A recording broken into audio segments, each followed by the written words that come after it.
be doing stuff I'm not supposed to be doing, and I know that. My whole thing is, okay, we got the toolkit, we got the vision. How do we keep that going even though we have a plan laid out? You can have a plan, right? And you can have all the steps, but it's gonna take the action behind, take discipline, it's gonna take consistency. And over a while, you're gonna have it down. Once you get into that routine, you can start to feel like, oh, now I can multitask. Now I can start hanging out with friends. Now I can go back to doing this. And now I can go sign myself up for some more things, because you've got your routine laid down. Don't get too ahead of yourself. If you are working on a plan and you start to get into the routine of things, allow yourself to stick to that routine, and those moments where you have nothing going on and nothing planned, instead of trying to fill it up with something and add noise to your life, sit in the silence. We're going to talk about stillness and why you need to practice it in your grind time.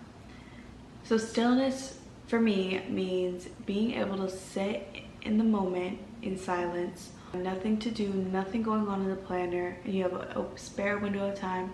It's to just sit there. Don't play music, don't scroll on your phone, don't talk to nobody, just sit. That's what stillness means to me, is being able to sit with your thoughts and just be. I recommend practicing stillness at least 3 times a week. Start there. When I say start practicing stillness, that could mean 5-minute meditation, 10 minutes just sitting there doing nothing, going on a 10-minute walk around the block. You could literally go to the gas station and back. That could be your 10 minutes of stillness. This 10 minutes of stillness does not need to be, it doesn't need to be complicated. As you get comfortable in your stillness, that can be pushed to a time set aside for you to journal, or a time set aside for you to pray. And one thing I want to say about prayer or meditation is that they're the same exact thing. I know we like to put labels and religion and put everything into a box, but prayer and meditation is like being alone with your thoughts and being alone with spirit, the divine, and being existing, communicating where you are, what you feel, and what you want, and where you want to go. I encourage you to practice this moments of stillness throughout the week.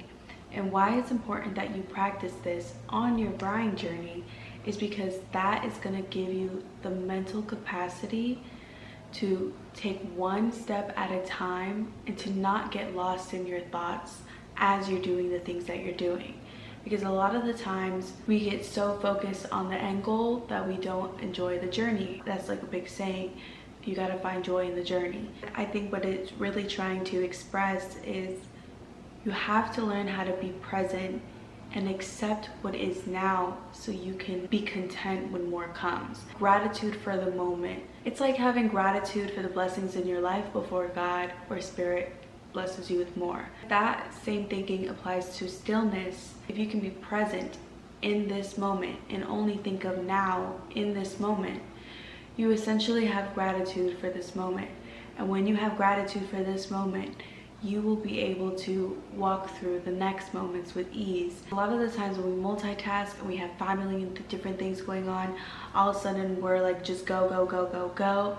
But when you practice stillness in your day-to-day life, you can get to those go, go, go moments and be able to slow it down. It's like you slowed down time and you're able to move with it because you understand that this is a moment of now. So I'm emphasizing stillness as part of your routine and your ways to maintain your success and discipline. It's because it's helping you practice doing one thing at a time and showing you how to be present in that moment. It's so important that you hear this and you know this. It's because we get ahead of ourselves because we want everything at one time. We want it all. We just want it all. And what I have learned and what I wish I could shout from the heavens and on top of the mountains, I wish that you would understand that you can have it all, just maybe not all at once. And this wonderful woman said this before to me, well, to a group of people. I was in the crowd. You can have it all, but not all at once. The not all at once gives room for grace. Because you can have the family, but maybe you might not have the body at that same time.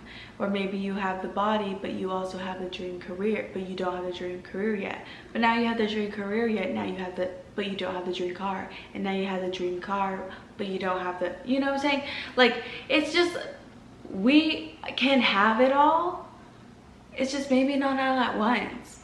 But that not all once gives us so much room to breathe now, in this moment. So I said, honestly, I said a whole lot of stuff, but the whole point of this video and what I want you to understand is stop moving.